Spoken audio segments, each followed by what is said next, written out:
11-year-old Nur Jime is hooked on this Japanese manga series.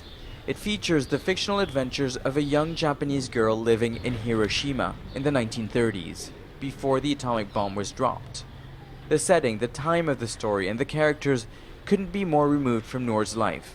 Ce livre me plaît parce qu'il est un peu drôle.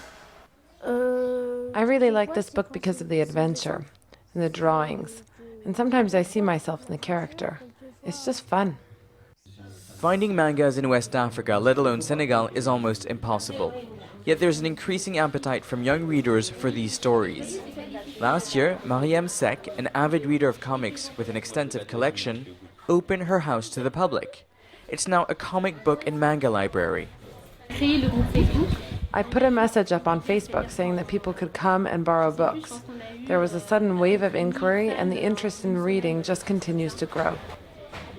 They come after school, on weekends. Some even have them home delivered.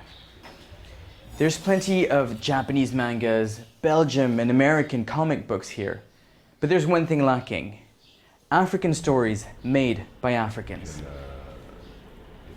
Tired of telling the stories of other people's cultures, Malik Feijian moved back to Senegal after working in India's animation industry. Now with a small team, he's trying to make African manga animations. Here, they're working on the story of a young Senegalese girl. She's in trouble for hanging out with street musicians in her neighborhood. It turns out they're not so bad after all.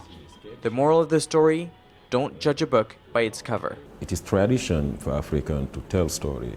It's not like fairy tale, it is just how to be, how to behave in this particular society. Unlike Western comic heroes, manga characters are often shy and emotionally vulnerable, but they always rise to the occasion.